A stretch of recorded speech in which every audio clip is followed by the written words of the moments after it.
Excellent, excellent. Okay, that's all we're going to ask. Thank you. Yeah. I'm not going to ask about your annual income or anything like that. Okay, just some basic raw data. Think we're ready to go?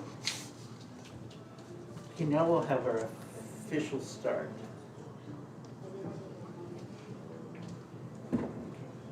Welcome, everybody. Thank you for your patience.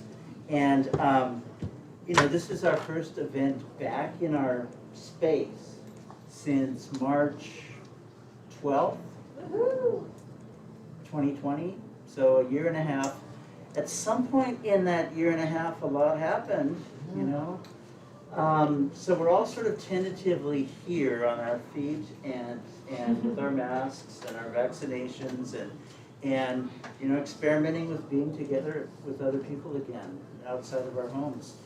And you know, one of the things that happened in that year and a half is that our new audio system that we bought before the pandemic, the mixer was stolen from a locked room, which we discovered yesterday.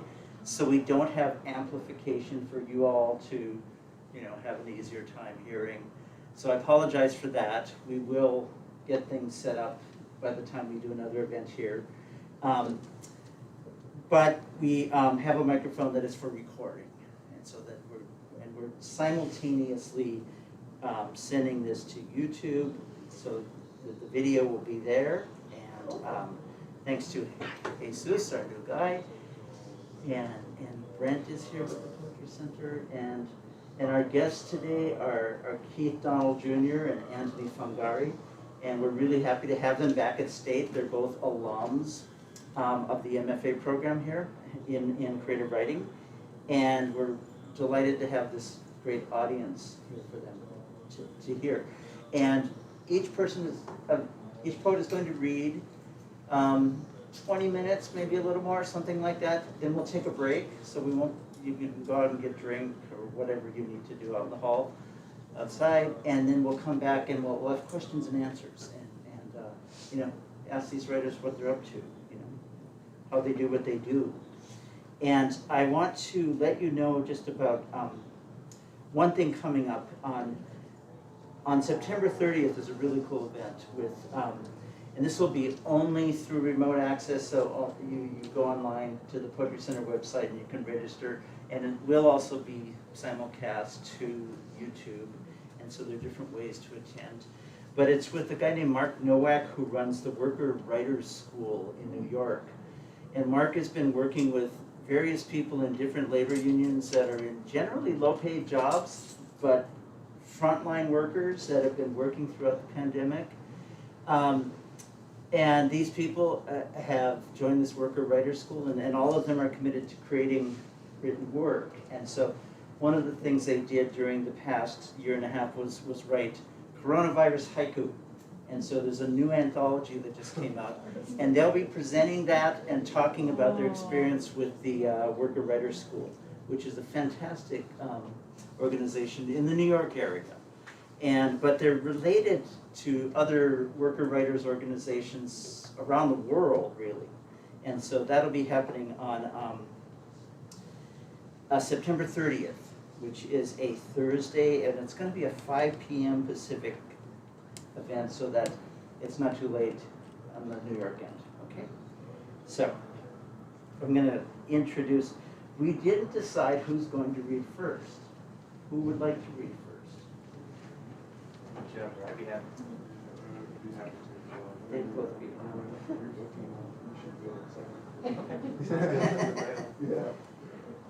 Okay, Antony Fangary is a Coptic-American poet, scholar, educator, and artist living in San Francisco. His poetry has come out, or is forthcoming in the Oakland Review, New American Writing, Interim, West Branch, and elsewhere. His paintings have been featured in art shows around San Francisco and Los Angeles. His chapbook, HARAM, was published by Etched Press in 2019. Antony was honorable mention for the Ina Coolbrith Poetry Prize, a finalist for the 2019 Wabash Poetry Prize, and runner-up for the 2020 Test Site Poetry Series Book Prize. And he's been nominated for multiple Pushcart Prizes. His work has received support from the San Francisco Arts Commission, a really nice new grant that's going to allow him to generate new work. And also been supported by the Yerba Buena Center for the Arts and the Center for Cultural Innovation, Antony Fangary. Thank you so much, everyone, for having me. It's really nice to see some familiar faces and some new ones as well. Thank you, Keith, for having me. Congratulations on your book. And thank you again, Steve and Keith, for inviting me. It's always been a dream of mine to read at the Poetry Center, and it's just really cool to be here. And two of my teachers are here, so that's really special. I'll be reading from a manuscript I've been working on called Odik Khawaga, which means complexity of the foreigner, which I am not pronouncing correctly because I don't speak Arabic that well, and I felt like that was a good, authentic title to go with, just because I mispronounce everything. So, right.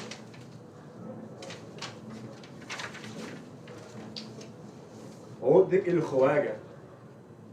Giddu taught me this phrase. Khawaga means foreigner.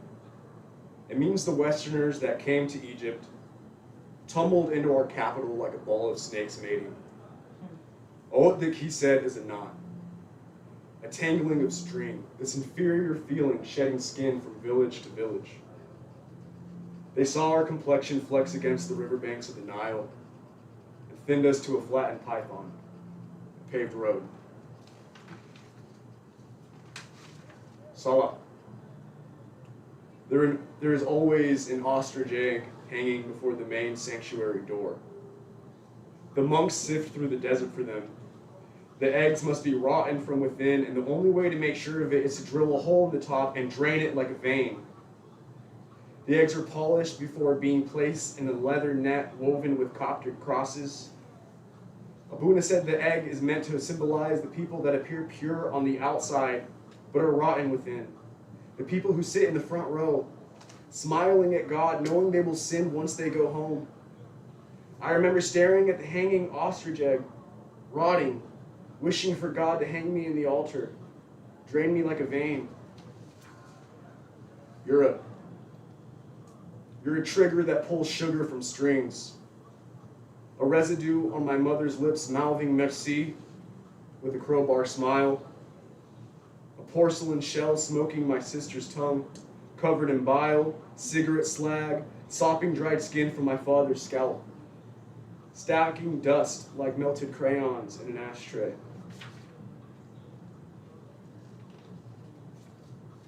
HARAM. My mother was 100 miles south of Death Valley when Karaz grazed her belly.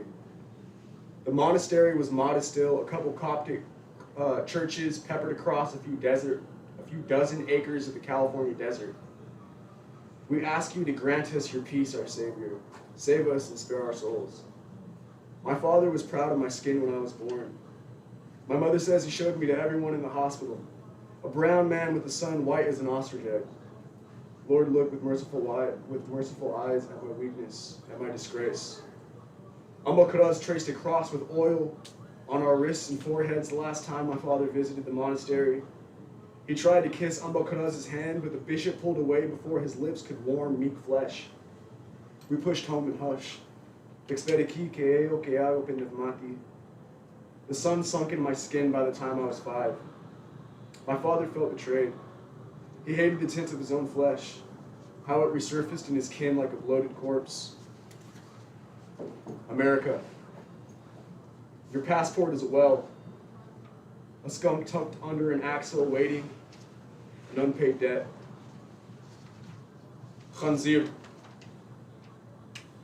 One of the only Coptic neighborhoods in Cairo is located on the city's dump, Zebelin, which translates to garbage people. My grandfather left Hetalea before the soil staled, and the governor decreed the pigs unclean, sending the pig farmers to live and work on the dump. The Coptic Felahin became Zebelin. Yet I'm afraid to order something without bacon on it in front of white people. As someone will always say, oh, because you're Muslim, right? Yeah, the fear, I won't always correct them, because some white people just need a Muslim friend. Yet the fear of scorpions and snakes would keep my grandmother's eyes unlatched. She would lock onto her children like an ostrich watching her eggs. Yet adolescent pigeons are killed just before flight so that their bones are tender enough to chew. Yet I feel stripped when my blunt wrap comes crisp like shrimp skin. Yet my father bought a golden necklace after 9/11. He said when white people see my cross, they won't think I'm a terrorist. Yet the pig is depicted in different hieroglyphs, licking the faces of pharaohs, locked in limestone forever. Yet I heard a Coptic man applaud the Muslim ban, holding on to trauma soaked from Minya. Yet adolescent bones crushed with concession. Yet sleep is a privilege. Yet bacon ruins the taste of everything, and I'll eat it anyways. Yet we laugh, Dad, the kind of white people that will attack you aren't the type to notice the cross around your neck. Yet Cairo's dump is located on a Coptic monastery. Yet Morsi killed all the pigs in Egypt, the only meat most Copts could afford. Yet I hate it when my blunts burn too fast. And my father remembers 3 houses burned, 6 men die for their faith one night in Papilea. Yet the Crusades was a race war in Egypt. Europeans killed Muslims and Coptics the same. Yet we thank God that the Vegas shooter didn't look like us. Yet God doesn't die. Yet I sleep. Yet snakes and scorpions chiseled my grandmother's focus to a string. England. I told the Saidi joke at my grandfather's eulogy. Imagine that. A room full of Egyptians mourning and laughing in English. Speaking your spill like motor oil silting. We hear you in every word, England. Strung out in the room, gripping a map of Africa with one hand and a butter knife in the other, scraping names, blotting lines. Gidu told me an English soldier killed his father after the occupation. Two generations later, we are in this room. Jowls marred by that same bullet. Your language always held like heavy rocks in Gidu's mouth. Wilted his words into flaps of themselves. He would call me Khawaga, laugh at my weak tongue, and I think of shells splitting cobras, my family from the mouth.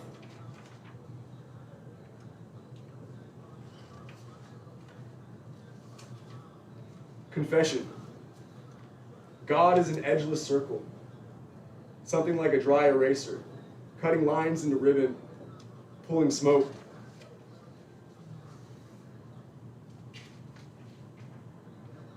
America. I was 17 and blacked out, relieving myself on a tree, and you tackled me. It was poetic. The red and blue lights flashing with the warmth of your nail on my leg while your knee drove into my spine. I was American. For the first time, I was yours. Confession. Her mother asked, does he smell Arab? I imagine sour cream and rusted leather. Mama, we don't need God in America. I promise it's a blessing. Tekun. My teta comes from a city called Abu Tib, but teta says she's never heard of Abu Tib. What does it mean to abandon one's own memory, lose a source, to lose yourself, to lose Abu Tib? The village remains in her cooking, the mashi, the molocheia fills the room with Abu Tib. Grape leaves come jarred, soaked in vinegar, preserving leaves like memory, like vapor, like Abu Tib. Asyut is a grape spit to our lineage, walled by the flesh of villages near Abu Tib. I read that Coptic priests would castrate young boys in the 8th century in a village near Abu Tib, how history can turn to martyrdom from stains, how gasoline can scald ears mouthing Abu Tib. I asked my grandfather if he knew where Tita comes from. He nods his jaw, then whispers, Abu Tib. Tita pretends she doesn't hear me when I speak. Inaudible words in recoil since Abu Tib.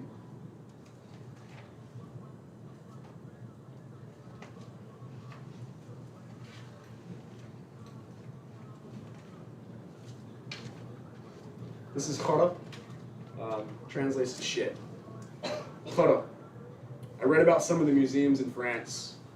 About the stolen artifacts displayed in France, a strained cultural exchange of speaking, of art, one that remains a verse of echo just of France. My mother was young when they taught her the language.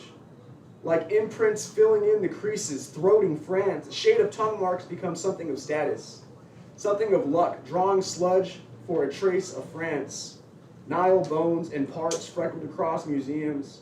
Just as other Europeans, just as France, stories of the French shooting the nose off the Sphinx.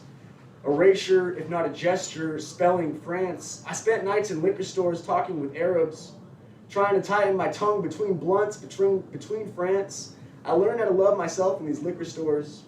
I learned that I was worth loving in these liquor stores. Whiskeys became a lone connection to home. Sheldon repeat, swallowing stiff in liquor stores. Drunk driving at 17 with one eye open.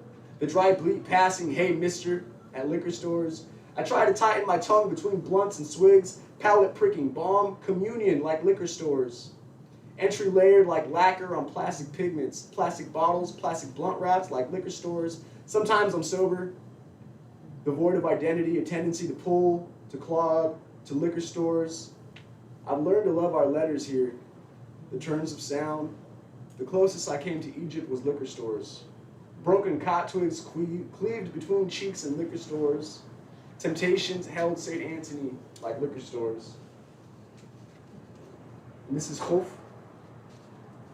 That means fear. Never forget your mother woke you up that morning.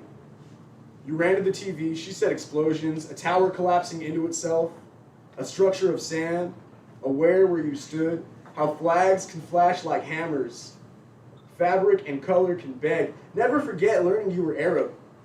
The first time letters collapsed on you like soil. Never forget hating yourself, your food, your music, name, what burnt knuckle hair smelled like.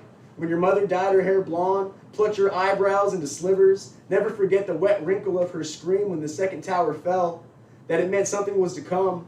Your parents changed their names, airplanes, random security checks, being accused of trying to start a caliphate. Learning the word caliphate. The photo of Pope Shenouda. A trigger pull that followed. Never forget learning about Afghanistan, Iraq, Saudi Arabia, Iran, Palestine, how you, your Persian friend, your Afghan friend started a tagging crew called Arabs with Attitude, even though none of you were Arab. White kids wanted to join. You told them they had to get jumped in. How easily abdomens give to driving knees. How pink white flesh can flush. When they first said never forget, and you wish they would. When your friend's dad said they need to just nuke all the fucking Arabs. How stiff his jaw looked. The terror in your father's eyes when he saw you wearing a shirt that said diamond in Arabic. How he calls you every time there's a mass shooter. How he begs you to shave your face. How 14 people near your house in San Bernardino were killed. And he begged you to shave your face. Never forget when your father told you that we deserve this. We changed the way the world travels.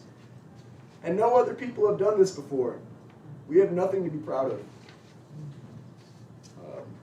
How long have I been reading that? 10 minutes or so. Okay, word. This is Dem, which translates to blood. I realized I wasn't translating them earlier, but that's okay. There were soldiers outside of the monastery in Old Cairo the day after Christmas. Barricades, metal detectors, AK-47s at hand with an extra clip taped or zip-tied upside down so they can reload faster when the militants come. Tattoos of Coptic crosses on the right wrists are the only way to tell us apart.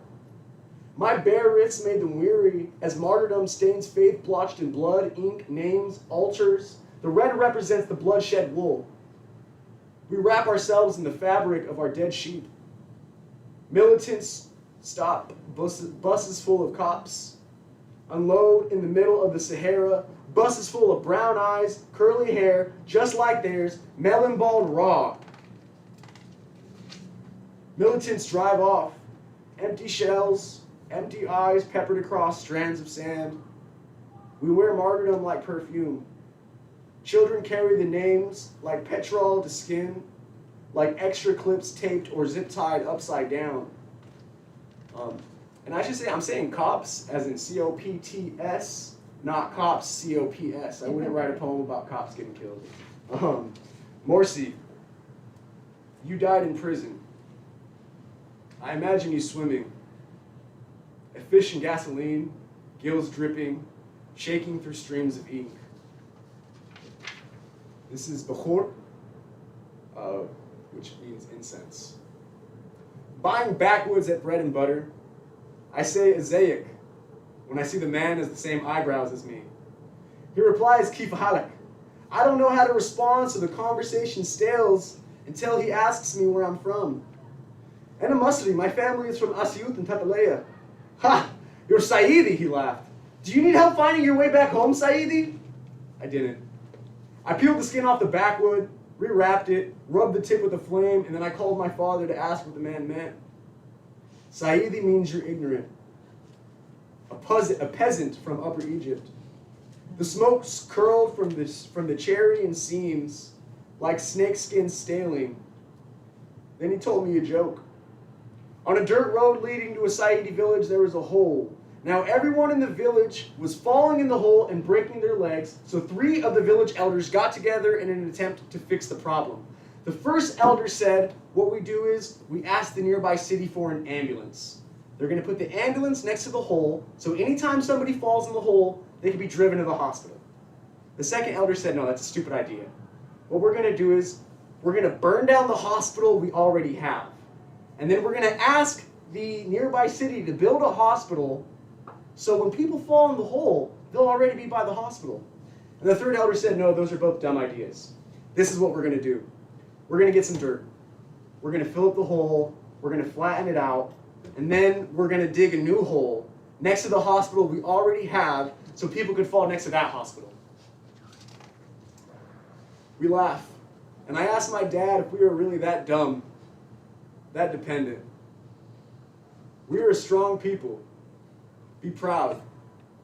The blunt burn to stale ash, snake skin crusting off my tongue with each pull. I breathe in the last bit, ask, how can you be proud we're Saidi, but ashamed we're not white? We're not in Egypt anymore. Confession. A white writer told me I was lucky to have all this culture to write about. I was a performance piece to him. I was art, sexy, colorful, exotic, spotted, loud like a misplaced auxiliary tip, the kind of art you look at and say, I could have done that if. Like this culture is more than just burnt hair, American flags, and new names. Salib means cross. We tattoo our children at 3 months old. A cross on the wrist or hand between the thumb and index mars our faith. So when our parents are killed, God is a residue. When we're children, we learn about death. Coptic children like us tortured. I learned about a boy named Abanub. Archangel Michael came to him, warned Abanub to keep his faith. Abanub was beheaded. They told us this is us. We are all Abanub. Always keep the faith, even as a residue. The only white person I met that knew what Coptic was confronted me at a diner at 3 in the morning. Asked if I believe in Allah. From fear, I told him I was Coptic. Like cot twigs cutting my gum line, he said, it's a shame what those Muslims are doing to us. Pity like dates pulled from an urn.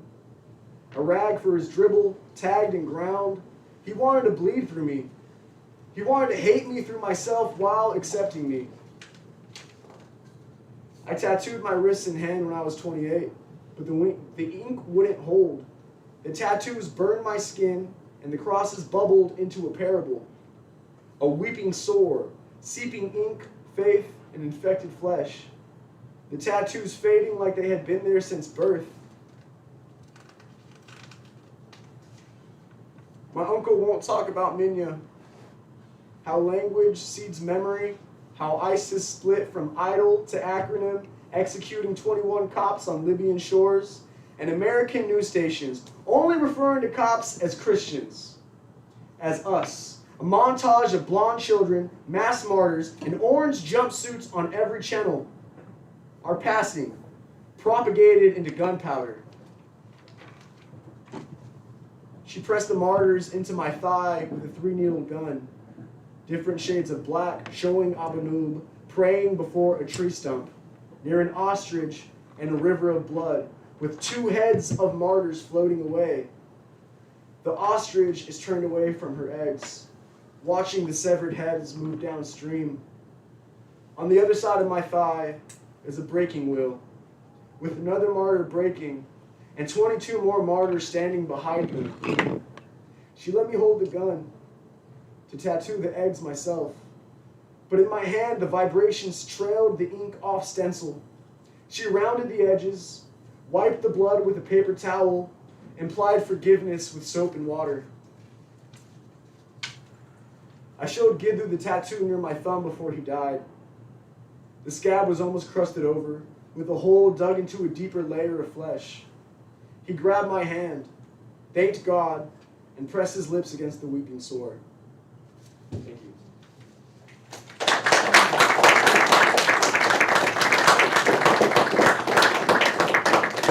I was so nervous for this, but thank you again, folks. Appreciate it.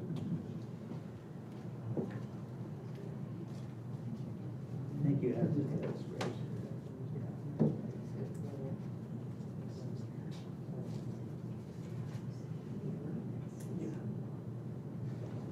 One of the reasons we're all here today is that Keith Donnell has his first book out. It's called The Move. Brand new from Nomadic Press. There are a few copies here if you want to pick up one from him after his reading. And Keith is originally from Philadelphia. He's a Bay Area poet and book editor. He received his MFA in creative writing from SF State and his MA in English from the University of Southern California. Grew up in Southern California? Oh, that's right. Okay, yeah. Got it.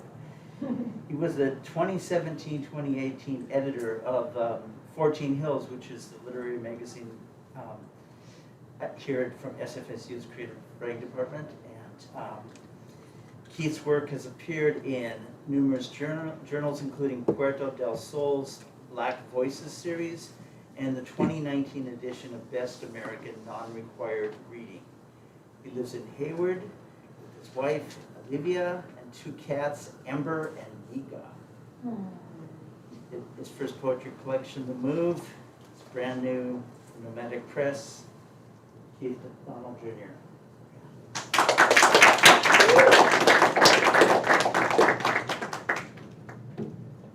Thank you so much, Steve. Thank you all for coming. You know, it's been a while since I've done like a in-person reading. You know, I mean at least like 2 years. You know, so it feels good, and you know, y'all coming here and like sharing space. That's no small thing. So I appreciate it. I'm just gonna read through my new book. So what could be useful to know? First, it's broken up into 3 sections that are pretty different, each one. The first one is The Move, which are kind of like standalone, some are persona poems, but more kind of like traditional type poems. The next section is called Hues, and I call them word reorganizations, where I kind of take a poem, break it down until it's words, and kind of reassemble to kind of engage with the work, but kind of find new meanings and stuff. And the last section is called All Cut Up, which are more kind of like conventional found language, word cut ups, bring language from different pre-existing sources, bring them together. What my book said, so I think the cover is pretty representative of it, of what this is about, what I'm trying to do here. This is a stage costume from a group called LaBelle, which was a soul, funk, rock, all women's vocal group from like the late 60s, early 70s. But this is one of their costumes when they got into like their Afrofuturistic kind of phase, you know? So Afrofuturism is kind of like a way of thinking, an aesthetic that's really focused on finding like new possibilities where Black humanity can be nurtured and fully respected, right? The implication that it's just not possible here, right? And that's, I think, what I'm trying to do here. You know, it's kind of find spaces, create spaces for a unfettered, unviolated Black humanity. So I'm just going to read through. Start at towards the beginning. This first poem is called Kitchen Table Seance. She's saying, because we were raised to believe blood counts for something, that kin cares for kin, lifts to son, shows itself love, says, Lord knows she dreamed of being there to ease her babies out of bed into morning air, tuck them in at night real warm, tight. But your mother had those dates with old ornery punch clock, and boss man keeps his own kind of time. Made us toe down his line while he's getting around just fine, real easy, like a street dog, eager to spread seed, needing that next something smooth, soft, and long to be humping on. See, she wasn't the only woman on the block in the throes of a punch clock. No, not by a long shot. Because she's saying one city block isn't enough to satisfy his kind. No, never was, not nearly. Says he's been casting nets citywide. 24 hours daily, yearly, 365, since starry night drinking gourds go pouring Tubman's north.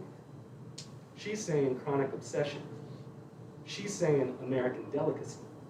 Sweet molasses skin limbs, warm, cakey flesh. She's saying lives and binds, collecting them, numbering, melted buttering. Harder the times, the better. Because nothing's more tender, she says, than a working woman with heaps of mouths to feed and no room to move, she says. More than anything in this world, she says. And that ain't changing no time soon, she says. Not by that long shot, she says. But sorry, y'all, says I, because that's time. Can y'all hear me okay? Yeah? Okay. So I'm going to move into the next poem. It's called Sketching Lesson. And kind of what I was thinking with this one, I don't want to talk through this too much, but waste time, but even now, and especially a couple of years ago, you know, it's like, especially what's going on in Chicago still, you know, when a young black person dies, is murdered, right? Whether it's a meaningful death, you know, the value of that loss tends to hinge on, at least in public conversations, right? Like whether they were, you know, whether they kept their nose clean, right? Whether they ate their vegetables and stuff. And that's always kind of like, you know, oh, well, they had it coming, right? And I think that, you know, this poem is me trying to reckon with that. It's called Sketching Lesson. Right? Sketch the boy mid-punishment. Under woven straw, minding young crutched tomato vines, weeding, rusty spade chopping, rechopping. Take time on the hands. Meet his fingers halfway. Give him his daddy's grip, chin, sin, and when he rises, penance paid, you will provide cool glass iced tap, wipe both knees clean with good handkerchief. Let two determined eyes betray his thin chip coat misery. His mouth, biting back smile, begins to give in, just enough to suggest the presence of that complex root system living beneath, feeding, deep reaching for water. Boy returned handful of penny candy to your corner store, all on his own, and in this condition of forgiveness he's found himself somewhere. Too much to this boy you'll never know, beyond shade and perspective, charcoal strokes. Run with that. Ungloved hands circuited into earth, black body like blown fuse box, pencil descending, match striking. Go on, quick fix this kid. Just kidding, as if you ever could. He looks in through the old wire screen door, dim kitchen, to the very heart of you, the shadow within it. So should fiery summer night slain baby make page in morning paper, retrieve me for reference and mourn. Never mind the creases, dog-eared corners, my edge torn. I'm only door for inward open. But soon, the prospect of unread news causes brooding. And from another buried lead, politicized headline, you're trembling. And in his smudged little inkprint image, be it yearbook, Sears, or mugshot, stoical or scowling, grin or grimace, lies no vague feeling, some hunch, but this crystal clear fact. That tiny bit of gone backyard garden would have fed generations.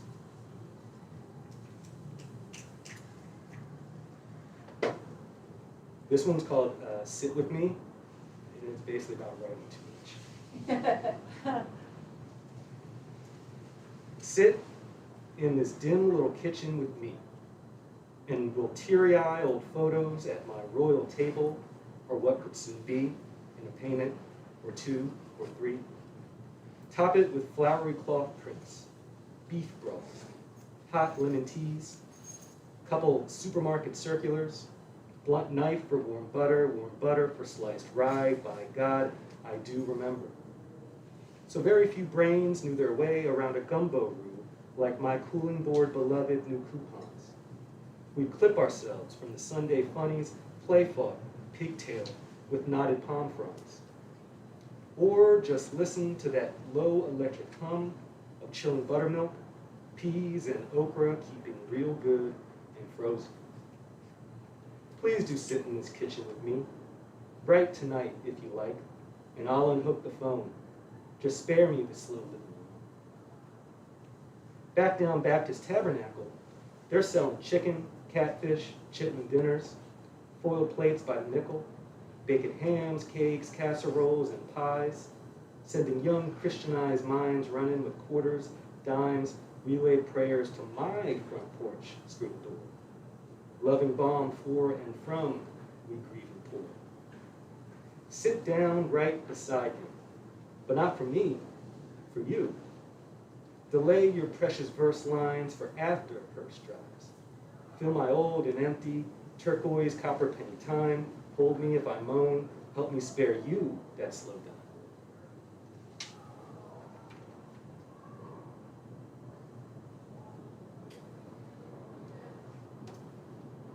This one's called Dreaming Hours.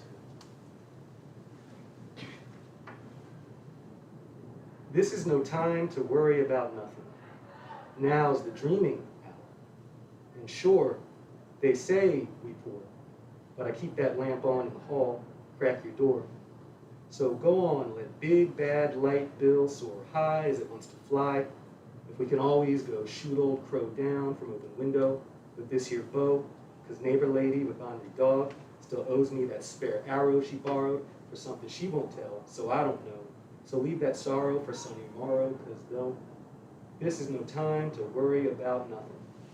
For now's the dreaming hour. And if you want that cup cool water, I'll fill it. And if the night isn't quiet enough, I'll hush it. And if that shadow grips your wrist, I'll expose it. And whatever you got that you just can't drop, well then, home, they stole it. So free your tired child mind, because no, this is no time to worry about nothing. For now's the dreaming hour. And dreams need sleep like fish need sea. And if we want a big fish, then we gotta go deep, but not too far. As far that we go, harder it'll be to breathe. And when you finally do rise, it'll be pure sunshine, light blue sky, polyester suit, clip-on tie, but eggs and grits first, because it's another Sunday morning, so you know we're going to church. And I got just enough bus fare to get us there, and we'll say prayers for merciful return, and so no, this is no time to worry about nothing, for now's the dreaming hour. And when they come, they go blind, but you see how life wasn't real when you woke, or honest if you're conscious, but we're not right for a chat like that, no. I forgot to look at the clock. Anyone have a sense of what we're working? You can have about 5 minutes or so. Okay. Slow down a little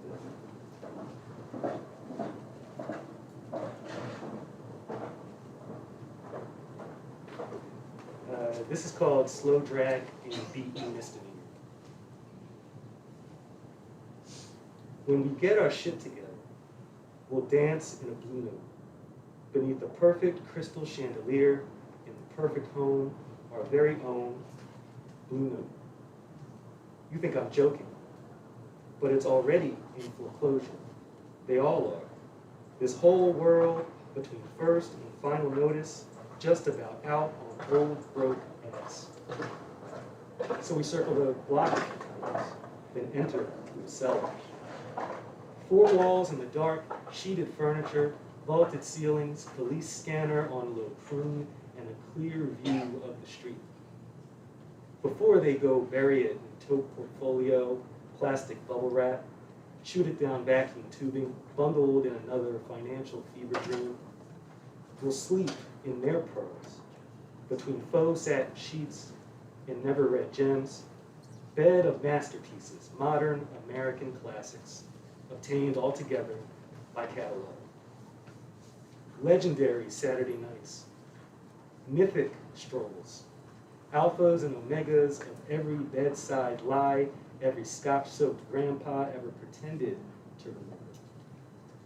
And so, plush-lipped lover, how many breaths wasted, heartbeats squandered, brain waves misappropriated since we last slow-dragged. Our blue, vintage, get back, no home trio, collecting dust, cool in moonlight, waiting on us to get right.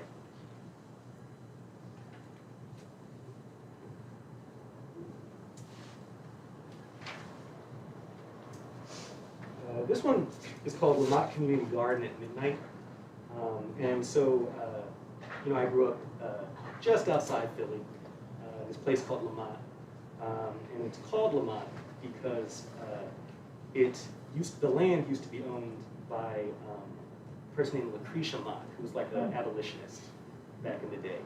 And she loaned this land, she leased this land. She didn't loan it, she didn't give it, she leased it to the federal government. And it became Camp William Penn, which was a training ground for black Union troops, right? So northern black troops who were going to make their way down south to fight in the Civil War. And now in the very center of it, it's pretty small, it's only about like 2 blocks, but in the center of it, there's a community garden, and it's been there as long as I could know. Folks can kind of get a little plot. But one nice thing, so I was back at home a couple weeks ago, and I was taking a walk. I walked around it to see, and it was like, some plots were still like perfectly manicured, and then some right next to it looked like they hadn't been seen in over a year, like weeds up here, right next to, so, yeah, so it goes. Lamotte Community Garden at midnight. 2 city blocks of quasi-urban agriculture, parceled out, closed in with chicken wire.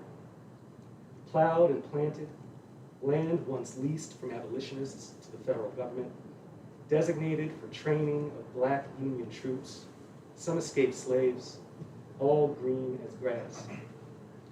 Where, under armed guard, cold infantry rifles stood slant against counterweight, and cast kettles stewed over coals, and 100 canvas tents spiked down by iron glowed soft moth wings in moonlight. Where strained eyes reread Paul's epistle to Philemon, we steal ripe vine tomatoes just reachable from the road. Your midnight kiss, a fixed bayonet. Tell us again, Onesimus, beloved brother, just who'll be we? Darkness born and still rebelling against our lords. So I think I'll jump over to Hughes. Once again, that's a section with the word reorganizations of Langston Hughes poems. These all come from Langston Hughes. I believe it's his first collection back in like 1923 called The Weary Blues. It's great stuff. I obviously pick it up if you haven't come across it in just basic English classes. This one's called Jazzonian. Oh, just a bit of silken gold in Eve's cabaret eyes. I'm sorry, let me start that over. Oh, just a bit of silken gold in Eve's cabaret eyes lifts, 6 rivers. Jazzer's play of a gorgeous whirling soul, a shining, tree high. The first garden was Cleopatra, singing, dancing in a silver dress.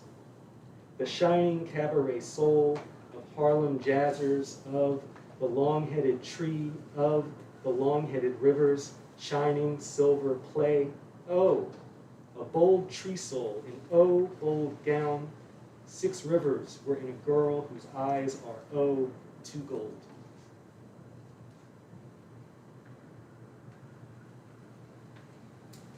This one's called The South. Syphilitic cotton for a Negro's laughing blood is a rare honey-lipped love. My South, the lazy scratching mistress she spits, and the black children of the South escape her cold-faced gifts. Who, with a spell, turns my house, now the fire's ashes upon the cruel, be-strong earth? May I say, in child-minded blackface, is that its bones, so beautiful, magnolia-scented woman? But in the North, I am a dark-eyed whore, and I am many. The kinder North, seductive as the sky, they seek stars, but give on back the sun and moon. The South, the sunny-faced South, her warmth and her passionate mouth, warmth for the idiot brain. The South, who would like me dead in her. The South, she would.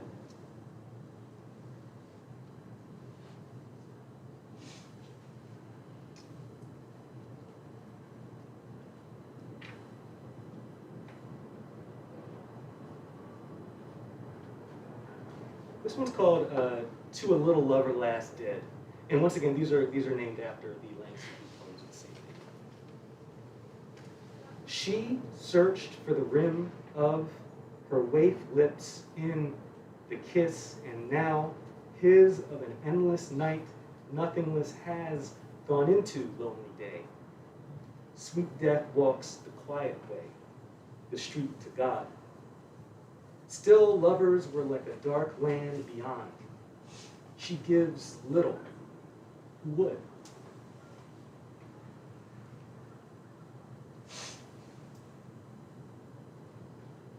Here's a quick one, it's called Afraid.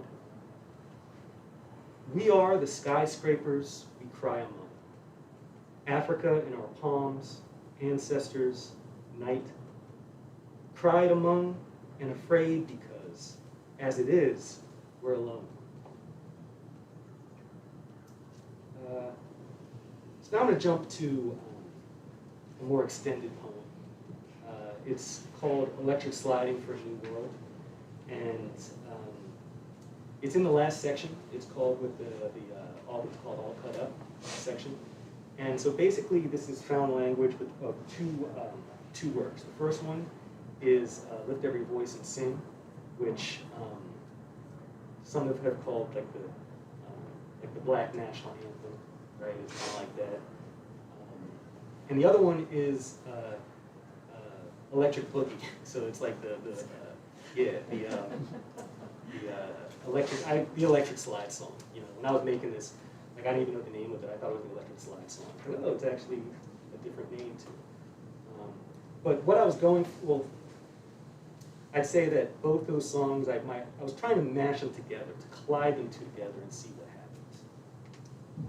Electric Sliding for a New World. You can't see it.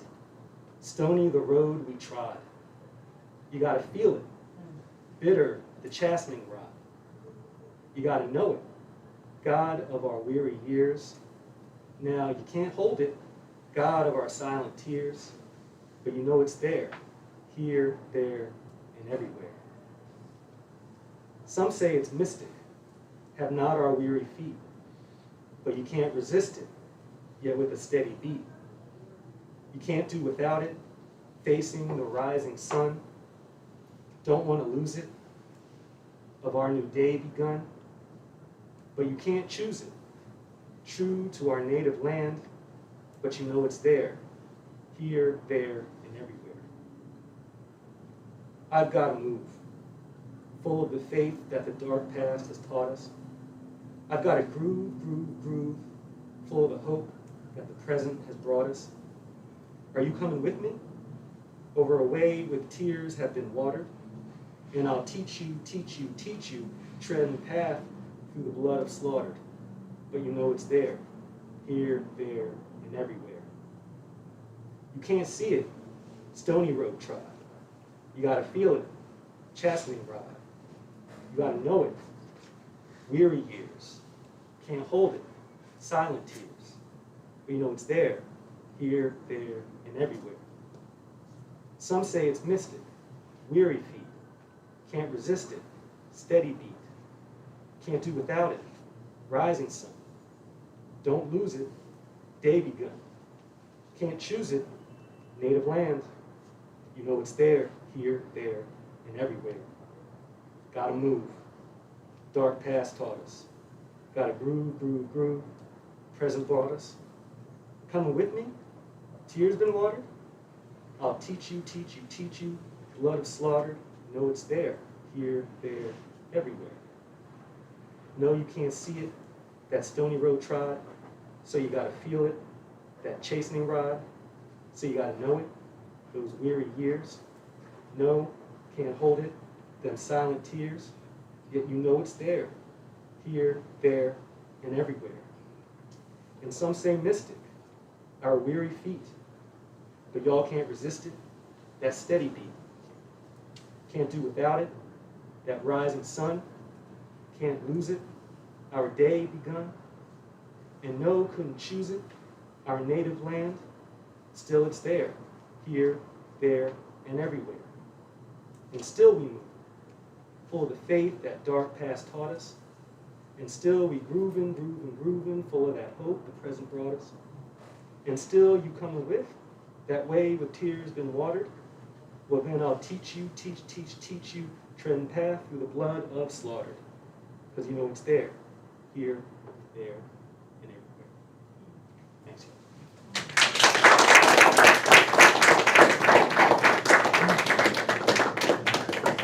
Yeah, we're just gonna take about a 5-minute break.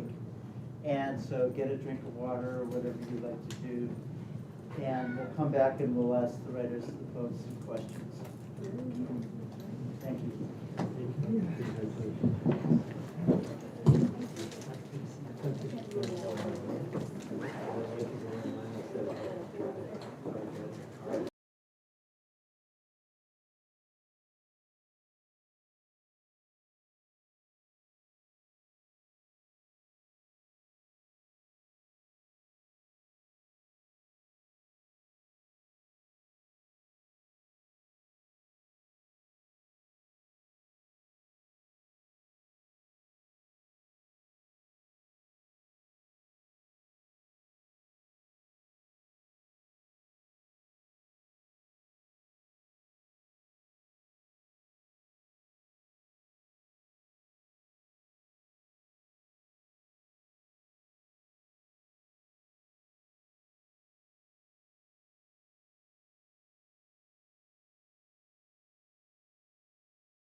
it's like martyrdom is a part of our identity in some way or another.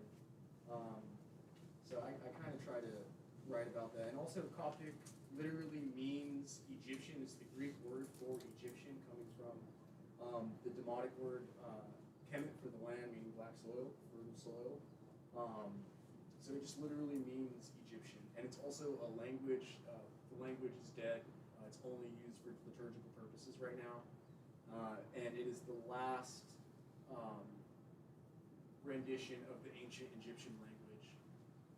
There are some Greek letters, I think a couple Greek letters that represent the alphabet, but there are a lot of letters that are just specific to Coptic. So it's like the last iteration of Pharaonic Egyptian. Yeah, thank you. I wish I could say that more smoothly. Considering I'm writing a whole book on it. So Yeah, no, I'm thinking about like Matthew Shinoda and this guy Megan Zaher, who lives here in the States for a good amount of time and is back in Egypt again. But there seem to be a number of Coptic-American poets who you know, find their identity. right. Yeah, I'm familiar with the work of Matthew Shinoda. I haven't heard of Megan. Megan's amazing. He's like incredibly prolific poet. Wow. He was living in Seattle, then Atlanta, and now he's back in Cairo. Okay. Yeah. I'll definitely look into it. Yeah. So let's see other people in the diaspora. Well, I guess he's in Egypt, so Yeah. no longer in the diaspora. Right, but he's got family here. So Right. Yeah. Yeah. Thank you. That's helpful. Questions from our audience? Good. So this is actually addressed to both of our poets, and it's kind of a generic question maybe, but I'm always really curious about people's writing process, because, you know, some people are really organized and write, you know, 6 to 7 every morning or whatever it is, and then I find myself having these bouts of inspiration and then not writing anything for a long time. So I wondered if both of you could just maybe explain how the poems come out, you know. Yeah, so you know, I'm definitely more on the structured side of the spectrum. I'm not really like you know, like when the spirit moves you, kind of spark of inspiration.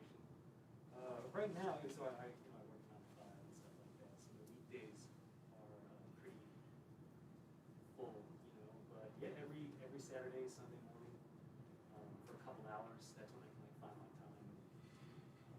I think about it more as time than actually what's produced on the page. You know, it's kind of, might have like 2 lines. I might create a whole new poem, but I think about just like having the time and the space to like be there. I like that. I think that's a hard thinking. I agree. I think similarly, I try to structure myself around my poetry, make sure I get in X amount of hours to work on certain pieces. But it's not necessarily always generative. A lot of times I find myself editing, and you know, I think holding space between yourself and your work is really important, because you have to let the work kind of percolate on its own, and you revisit it with fresh eyes. I think you're able to make more logical based edits, because we find ourselves, so much of ourselves is in our poetry, and I think that kind of gets in the way between the poet and the editing process. So I think space is actually really important, and not a lot of poets hold as much space between them and their work as they should. Yeah. Could you say how you go about doing that? What kind of method do you practice? To give myself space between my work. Yeah. Procrastinating is a big part of it. I'll start doing something else, but it's always in the back of my mind. I mean, I have some poems that I've been working on for 6, 7 years, and I'll leave them alone for a year, and I'll come visit them again later on. So it's probably ADHD is how you do that. Thank you. Yeah, no problem. Any other? Who else has questions? I guess my question is, once you finished the whole, or never mind, because it's finished enough, what was your first step in order to get it out to the public and get it published? Oh, okay. So this is something that I feel is not talked about enough. A lot of poets kind of keep their cards close to themselves. There's a great third-party website called Submittable, and it's pretty much like, how would you describe it? It's kind of like Indeed for publishers, Yeah, right? yeah. It's like a platform Mm-hmm. that they all use to manage their submissions and communicate with the people that have submitted and stuff. You have your own account, you know, and you can kind of keep track of Right. like what you submitted, what was accepted. Super useful. I'd say as far as like the submission process goes, somebody told me this in grad school and I found it really useful. Do not look for getting pieces published. Look for them to try to get pieces denied. So instead of counting how many publications you get by the end of the year, try to count how many rejections you get by the end of the year. Somebody once said, try to shoot for 100 rejections a year. There are tons of presses out there, so 100 rejections is totally attainable. Especially on Submittable. You can filter through, just write poetry if you want poetry, fiction if you want poetry, or if you want fiction, and all the presses will pop up and you can just submit to each one. And submit to multiple, same poem to like, I don't know, 10, 20 presses. Somebody's bound to pick it up. It's a numbers game, really. I think you can use, what's it called, Writers and Poets. Right. Too. Oh, right. It's like another website where you don't submit through that. I don't think you submit through it, but they told me there's like reading periods for each Right. of these journals they posted. There's links to their journal, to the websites. Oh, and I will say right now is a huge submission period. A lot of major presses are open right now. So, I mean, if you folks have anything you're sitting on that you want to put out in the world, go home today and just play around on Submittable because there's, like, it's submission season literally right now. There's at least, like, a couple hundred that are accepting application or accepting submissions right now. We've all been rejected at times. So. Is anybody here working with Transfer Magazine? You want to talk about that? Let people know. Are we asking for submissions now for Transfer? Is it still open? Yeah, so basically for transfer, submissions are still open. I think that the deadline for like all writings is October 4th, and we have expanded our genre instead of just poetry and like fiction. You can do like creative nonfiction, you can do short plays now, and then yeah, so the deadline is like October 4th. So yeah, you guys are more than welcome to submit. It's also on Submittable, just transfermagazine.submittable. And for artwork, I think that's like October 11th. So yeah, you don't have to just submit like any writing, but you can also submit art. Yeah, thanks, Naomi. Yeah, that's a undergraduate run magazine, edited and run by SSD undergraduates. It's been going for over 50 years. You have a question? Yeah. You guys have talked about space earlier before. I'm curious about actual physical space. Do you guys find certain types of physical spaces to feel more conducive to your creativity? Or they guys kind of just like essential?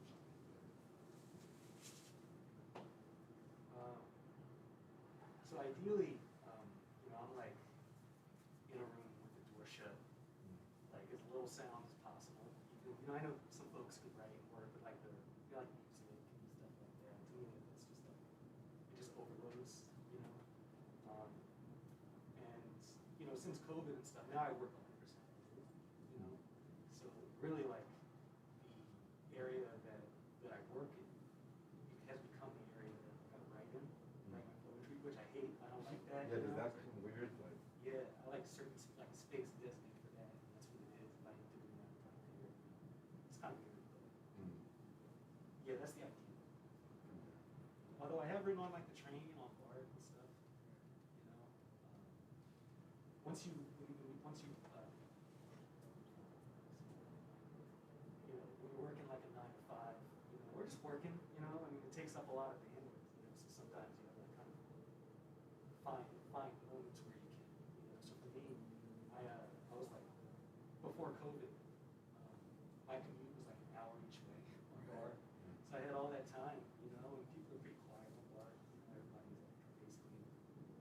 So that became my place. Kind of do based on like work with what you got.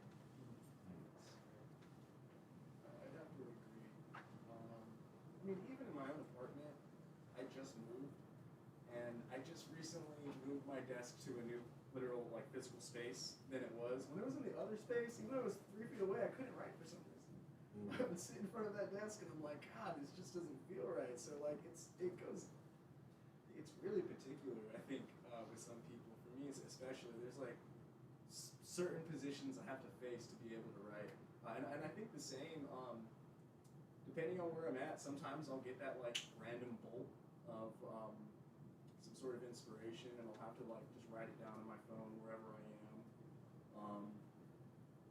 Or I mean, similarly on BART, but I do find it a little bit more difficult to write in public spaces. I like editing in public spaces, I'm fine with that, but when I'm actually generating work, I have to be really secluded and in a very specific part of my house. Very particular.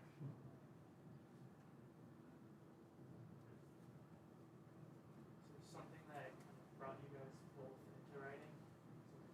Start. Good question.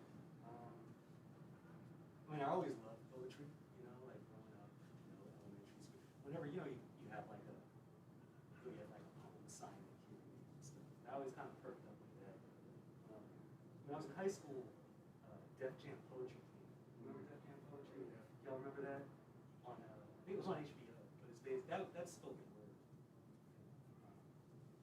And it's like, you know what, I think I can do that. That's kind of what inspired me to kind of like really start doing it on my own time. And then I put it down for a long time. I went more like the English route, you know, like English lit. And then eventually came back to actual poetry. I'm sorry. I never thought I would write or be a writer or do anything remotely close to academia. I went to continuation school, barely graduated high school. I never read a book until I was 19. So I didn't think writing would ever be in my wheelhouse. But I eventually somehow found myself at a university, and then there was an assignment in my English class where we were supposed to try to imitate a Gertrude Stein poem. I grew up listening to a lot of hip hop, so like monosyllabic rhymes and like just the emphasis on form and sound and sonic was really important to me. And kind of playing with Gertrude Stein was the first time I think I dealt with a poet that was so focused on the proto-semantic. I kind of fell in love with it. And I ended up writing for like, I think like 3 hours or something, that first poem, and I was like, wow, this is cool. Want to see if I could keep pursuing this. And then I graduated college and found out you can get an MFA. I had no idea what an MFA was. And then I applied to a couple schools, and then I ended up over here. So it was like kind of a surprise. If you would have told me 10 years ago, 20 years ago, you know, you're going to be reading poetry at San Francisco State, I probably would have laughed. I'm like, dude, I agree. Like, what are you talking about? So, Where did you grow up? I grew up in the Inland Empire in Southern California. I lived in Philtrans for a little bit, Chino Hills for a little bit, Corona for a little bit. Yeah, it's just kind of an exurb neighborhood, really removed from the city. A lot of farm towns, a lot of industrial buildings. Not a lot going on out there, so it's easy to kind of get into trouble. You know, when you're in a very excluded place like that. That's recorded in your comments. Yes. Yeah, those are all fiction.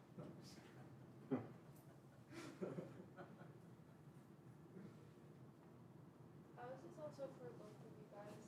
How often do you find yourself revisiting your past work, and does it inform what you're working on now, or do you kind of like look at it and you're like, I can't look at it?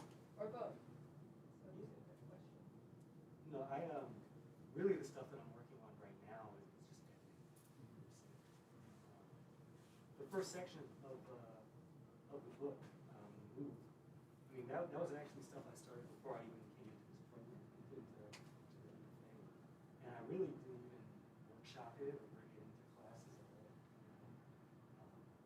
I was just in a different mindset. At that time, I was like, I don't think that's where it's at. You know? Time changes, circumstances, like, oh, there's an idea there, you know.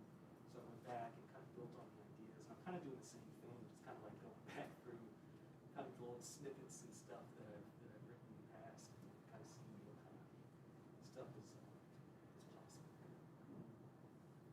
So distance helps. Time. I think similarly, I'm still working on, I think maybe there was like a year of when I first started writing, and I don't really look at those poems that I wrote that first year while I was just trying to figure out my voice. But I have some poems in this manuscript that I'm about to start sending out that I wrote in my undergrad. So I'm constantly revisiting old work and editing. I think editing is a big part of my process in revisiting revisiting work that I did, especially at a younger age. So then sometimes I'll look at stuff I wrote, like that first poem I wrote in undergrad that I told you folks about. I'll revisit it. Damn, it's a good line, you know. But I'm not. I don't think I'm going to do anything with it. It's just I don't know. I don't. They're like my kids, you know. They're a part of my life forever, even if I don't really talk to them. I'm just kidding. I don't have kids. I ignore. I promise. I don't have kids. I should say that.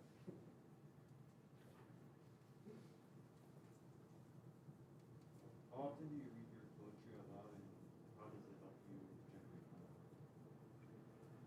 That's a great question. I mean, while I'm writing, I'm reciting my work out loud to myself, just so I can try to balance the sounds of each word. And with the following lines and the previous lines, I think saying your poetry out loud is really important. But as far as public readings go, whenever the opportunity arises, I'll jump on it, just because I think you discover shortcomings in your work while you're reading in front of a crowd of people. I find myself actively editing my work while I'm reading out loud. I'll add words or I'll take words out, and then later on I'll revisit it as like, okay, mental note, add England one more time in this poem. I said it out loud here, it was impactful, do that. So I think reading publicly kind of puts more pressure on the poet to really dig deep and invest in the language that they're using. So I think it's super important to generate new work.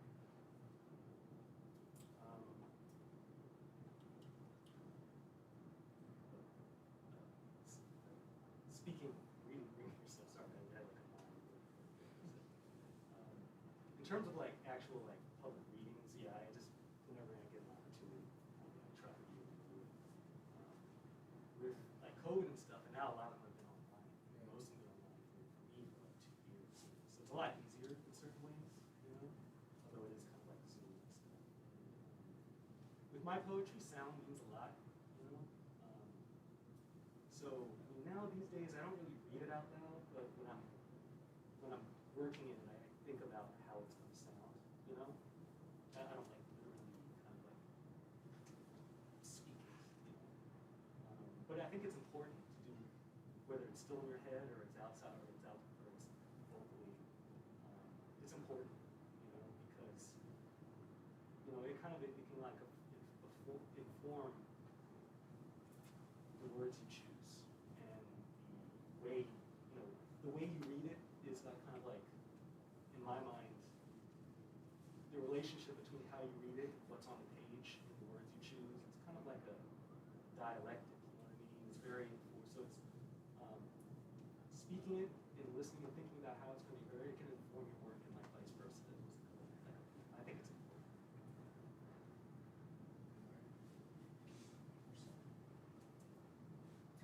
Poetry's weird because it has multiple sides to it. You know, on one level, you have what it physically looks like on the page. On another level, you have the sonic elements, what it sounds like when you say it. And then on another, you also have like the contextual side of it, what is being said in the poem, like what's at stake. So I think reading is a big part of navigating how those three levels to poetry kind of inform one another. Yeah, so definitely recommend that. Yeah, another question. I thought of this question actually in response to Antony's reading, but it does apply to both of you, and I'm curious about your take on it. So you have a lot of moments of interaction with other people, like your father in the poems, and I was just wondering, because the poems are like obviously deeply personal, but they're also revelatory of your culture. And I was wondering, like, has your father read them? Has anyone in your family read them? Like, is there a feeling of like a burden to kind of do the stories justice because of this culture and family obligation, or are you just kind of breaking free from that and doing your own thing? And I guess, you know, for Keith also, like, you had all these really beautiful images of, like, you know, cooking in the kitchen and all that. So I was wondering if your family also has, like, what they think of your work, and do you feel like, you know, you're trying to tell their story as well as yours? Like, how is that kind of emotionally, is that difficult to live up to, or is it, I'm just going to tell my story and then they can see it afterwards, and what's the thought process there? Sorry, I was trying to phrase that correctly, but I couldn't really get it out. Yeah, that's a fantastic question. I think it's a balancing act. I think my earlier pieces might have not been as careful with familial history as they should have been. In the sense that, you know, you should be writing thinking that people will read what you're writing. And I think I might be especially sensitive to that because being Coptic, our family is very paranoid about, like, everything. So if I'm writing about Morsi, who was the democratically elected president of Egypt through the Muslim Brotherhood during the revolution, like, I remember when I told my dad I was writing that, like, they were scared that, like, Echwen was going to come kill me. But, like, I mean, no one in Echwen is, like, reading poems in, like, literal spaces. So there's that. And then as far as, I mean, personally, when writing about family, I mean, I think it's important to, you know, just kind of write with tact, but also don't hold back from what's important in the art if it's honest. Yeah, I mean, my parents don't, well, my father doesn't read, so he's not going to read my poetry ever. So that's not something I'm necessarily worried about, but these are conversations we actively have every time I see him, and I tell him that I'm writing these sorts of things. So I think, you know, it's be ethical, I guess. You don't want your parents hating you, you know, that's important. So I don't write about things that he's not aware that I'm writing of. He does get on me, though, and accusing me of hating America, which I get. You know, you leave everything you have and you try to come to a new country and start your whole life. For your child to be writing about how horrible the country is probably pretty heartbreaking for him. So he gets on me about that and tells me I need to love America and then to be grateful for where I am, which I understand that perspective. But at the same time, I'm an artist and I'm going to hold on to what I believe in and convey that through my work. I mean, I guess it's kind of one of the points of writing anyways, to foster these conversations with people that are important, you know, so you're having this communication with your dad because of your work, even if he's not reading it directly. So that's Right. cool. Yeah. Yeah, I haven't, a lot of my work is informed. I come from a family of, like, storytellers, you know, like when people are together around the table, it's always, usually it's like the same stories over and over. But, and I definitely pull upon that and draw upon it. I've never, not really in a way that was ever, I thought could be problematic, you know? Not to say I wouldn't do that in the future, you know, in terms of drawing upon certain stories that, you know, maybe folks don't necessarily learn, you know, outside of the family and stuff like that. But I think, you know, it's an important decision that a writer or a poet, whether it's like a biography, or memoir, or poetry, you gotta kind of, if you're gonna write about your family, if you're gonna write about your life, you know, it's, you know, there's a give and take, you know, so I think that sometimes if it's like really, I mean, you gotta decide, like, is it worth it? You know, yeah, because I mean, at the end of the day, you know, you gotta live, right? Like, you know, with folks and stuff. I've never really had to really deal with that. It's a real question. Yeah. It's a great question.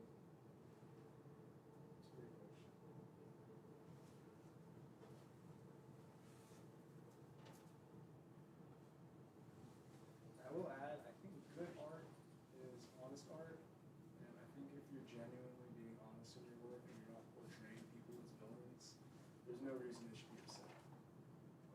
If you're doing it as ethical and honest as possible. So I think that's just something to add on to that. I mean, yes. Oh, sorry. I just want to ask, as writers and poets, we can't really, reinvent the wheel or create new words, but we can create new images and ways of imagery. So I was just wondering, how do you guys find new words or new concepts to try to imagine or try to make readers vision? Just like in your manuscript, I was really loving some of the satirical imagery that you had, like the rolling ball and tangled snakes, and written script having a butter knife in hand and a map of Africa. So I was just wondering, how do you guys have like those moments of enlightenment, or what ways of finding new ways to describe things? That is a great question. Thank you so much for saying that. I mean, anytime somebody like me calls a part of my fault, So thank you. So two things. I do think poets are able to reinvent the wheel linguistically. I think that we're able to invent words and kind of change the tense of a word to allow it to convey a new meaning than it did before. I believe it's called neologism when you create a new word. It's a little bit not as common. I mean, Snoop Dogg does it when he says for shizzle. That's definitely a made-up word and it works. But as far as like images go that may pop into my head, like, so for specifically for these two things that you mentioned, for the ball of snakes, I was watching a documentary, and I was watching like a ball of snakes mating, and it is insanely violent and intense, and there's like the female snake, though she's oftentimes they die because it's such a violent effect. They have this weird ability to choose which snake's sperm that they want to fertilize them, even if there's multiple sources in there.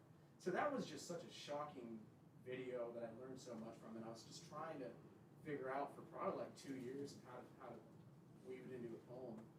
It's just sometimes you just have a reaction to things. As far as the waving a map of Africa with and a butter knife in the other, I saw somebody do that. Yeah, I saw somebody literally had a map of Africa, and they were like, it was such a surreal image. He was literally blotting out names with a pen and rewriting things frantically in a coffee shop. And I was just so jarred by that image. And I was like, wow, okay, how can I bring this into a piece? And then sometimes my poems will come from that image. Other times I'll see an image and I'm like, okay, that's perfect for this poem. So there's a lot of ways that I go about it, I think. But yeah, great question. Yeah, I mean, I think that, being a writer, probably being an artist of any kind, I mean, you're bringing it in, you know what I mean? You're pulling in, even, sometimes you can't even cite it or source it, you know what I mean? Everybody, the people that you're taking it from or inspired by, they took it from something, you know what I mean? I think that making something original is more, it's about your subjectivity and the perspective you take on it, right? I mean, a line like a Billie Holiday line, like "Ain't nobody's business if I do," right? And that's just like, I mean, you could write a poem. I can't even do this kind of stuff. Just ain't nobody's business if I do. Ain't nobody's business. You know what I mean? Like, I guess hip hop's a lot like that, where I just think everything's in play. Right? Everything works. Whether I'd say whether you feel like you need to give credit to other things, that's a decision you make at the end of it. You know what I mean? I don't think that needs to be throwing off what you're doing. Save that for once the magic is happening. Yeah, and if I could add, there is this line by T.S. Eliot, though he is anti-Semitic, I feel this line is helpful. He says, immature poets imitate, mature poets steal. So I think that concept of originality is completely up to you. Take whatever you want, rewrite it, steal it. You know, we don't live in a vacuum, especially with art.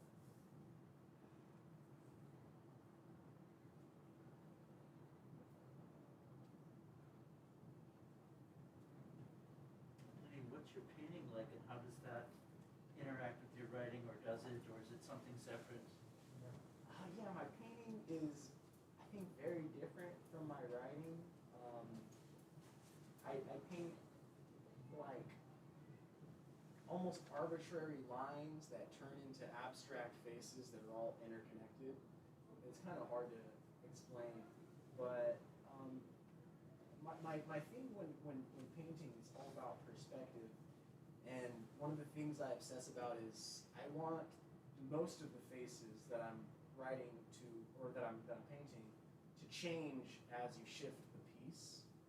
So they're all like these weird organic shapes that kind of are all overlaid, or I guess all in conversation with the other shapes. They're all dependent on one another, and they all change as you turn the painting around. But that is something very, I feel, different from my poetry. A lot of times if I'm taking a break from poetry, I'll just focus on painting. I had a brain injury a couple years ago, so art has been pretty difficult for me to stay consistent with, but I kind of revisited painting during that healing process. And it's like the first time I was able to focus on something without being extremely symptomatic. So it's just, if anything, painting is something I do to help my brain focus after it's already feeling damaged from overwriting and hyper-focusing on language and whatnot. So thank you for asking that. Yeah, the work sounds a little labyrinthine, or odd. I thought about calligraphy in a sense. Oh, right. You know, like a calligraphic kind of. Yeah. You know, I mean, Islamic calligraphy is all about making pattern and shape and image. Right, and layering. Yeah, totally. I love that language for it. Yeah. Thank you for steal that from you. Yeah. See, poets steal all the time. It's part of it. Take whatever you want. Yeah. Can I ask, you studied with Frank Wilderson down at USC? No, I didn't. I didn't. Okay. So my brother, he's in a PhD program in Maryland. Oh. American Studies, Black Studies, super interdisciplinary. And, so in terms of like what the big discussions are, within kind of like the Black intellectual scholarly community, I rely on him, because he's reading all that stuff and stuff. And, Afro-pessimism is something that he's been regularly dealing with. So I'm getting it from him. So got his book, I appreciate his work very much, and I just reached out, I think that he writes poetry, but he's not specifically a poet, he's super high profile, which is I think one of the most important scholars thinking, producing work right now. And his book is called Afro-Pessimism. Afro-pessimism, yeah, I recommend it. It's really influential for me. But yeah, I reached out to him just to see if he'd be interested, and he was. Super nice, super generous. Yeah. And he read from that book here the year before it came out, and then the next night we had him read his poetry. Yeah. Yeah. I was kind of banking that he doesn't get, obviously he probably gets a lot of endorsement, but poetry. Right. So that was, Yeah, he doesn't get much of a chance to do that publicly, because he's an incredible thinker and speaker. Yeah. Somebody to look up online, just the YouTube talks are amazing. Sorry, what was it again? Frank Wilderson, like Wild, Wilderson. Frank. Third, that's right. Yeah.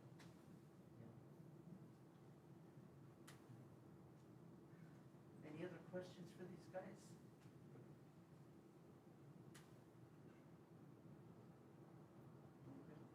Thank you. We've had some great questions. You guys have been really generous and really appreciate having you here.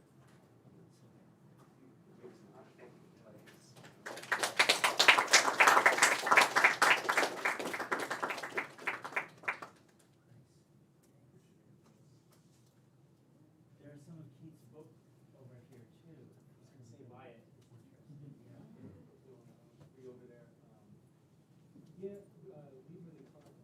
typically they're $20 a piece. Venmo is cool too. If you have Venmo, I have Venmo. Never really used it much. Probably get one. Thank you. Appreciate it, folks.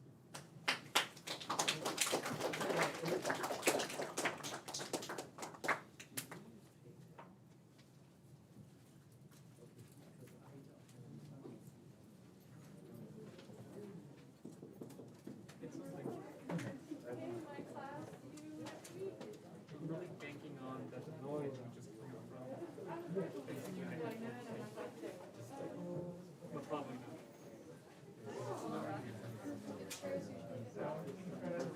In post-production, yeah, I can probably take out a lot of really big just issues.